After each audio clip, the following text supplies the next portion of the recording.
मेरे अजीज दोस्तों और बुजुर्गों, आज हमारे मुल्क में आप देख रहे हैं, मैं पुकार पुकार कर आपसे बरसों से कह रहा हूं, अपनी मस्जिदों को आबाद रखो, अपनी मस्जिदों को आबाद रखो। तो यही ये तमाम मुखालिफिन बोलते थे कि ओवैसी, असदुद्दीन ओवैसी जज्बाती तकरीर कर रहा है। आज आपके सामने है, आप भी जानते हैं कि काशी की जो मस्जिद है उसका जुनूबी हिस्से हुक्म खो चुके हैं। मस्जिद में नमाज नहीं हो रही है, कुछ और चीज हो रही है। काशी में जो वजू खाना है उसको बंद कर दिया गया है। मथुरा की ईदगाहों पर ललचावी नजरें लगा कर बैठे हैं। संभल की मस्जिद का किस्सा आपके सामने है। एक ही दिन में केस पड़ता है, 1.5 घंटे में ऑर्डर हो जाता है, 1 घंटे के अंदर सर्वे हो जाता है और 5 लोगों को गोली मार कर शहीद कर दिया जाता है।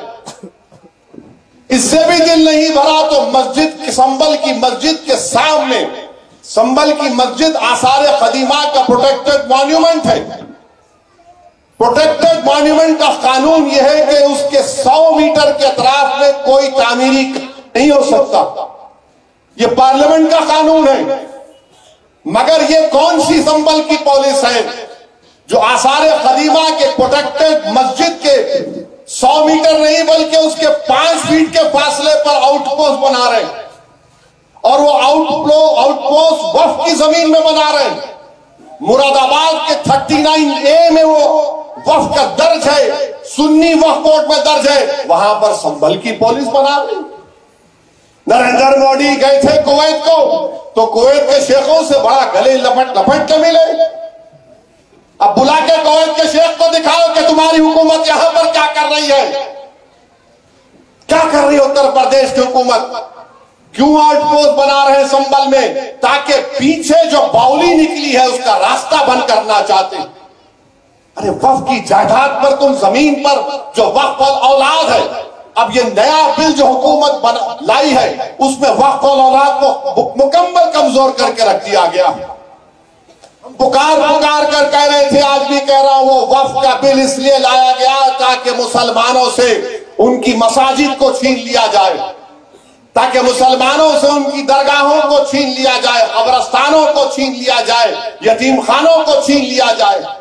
अब आपको दिख रहा है इनकी साजिश कि संभल की मस्जिद के सामने जो जमीन है वो वक्फ औलाद है, इसीलिए इस बिल में लाया गया था कि वक्फ औलाद को कमजोर करके रख देंगे।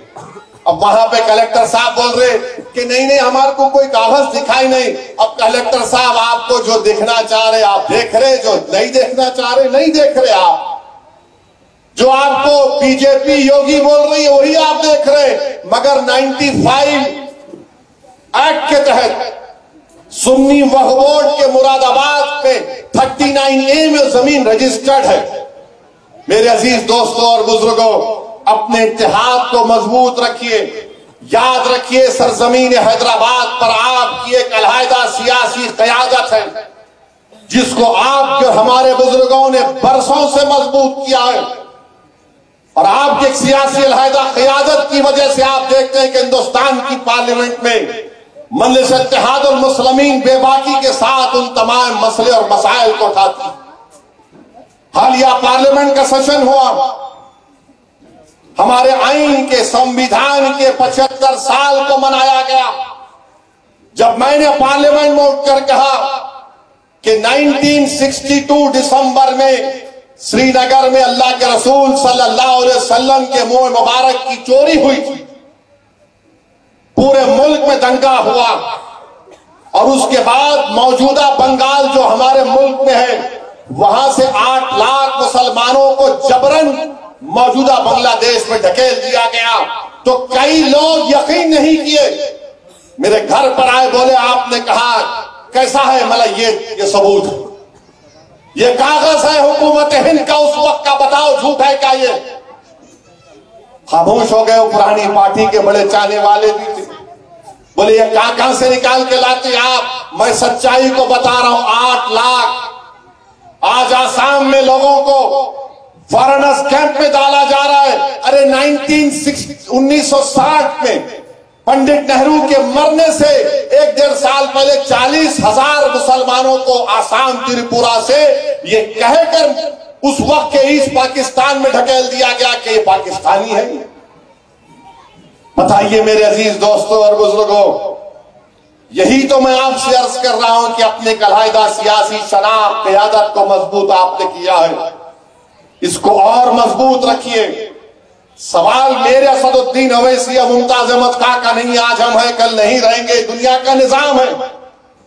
मगर मुल्क के हालात अगर कोई उम्मीद लगा कर बैठा है कि नहीं नहीं अच्छे हो जाएंगे, मैंने पार्लियामेंट में कहा, बाहर भी कहा, 240 बीजेपी लाई, ये नफरत की कामयाबी है, मोहब्बत की कामयाबी नहीं है।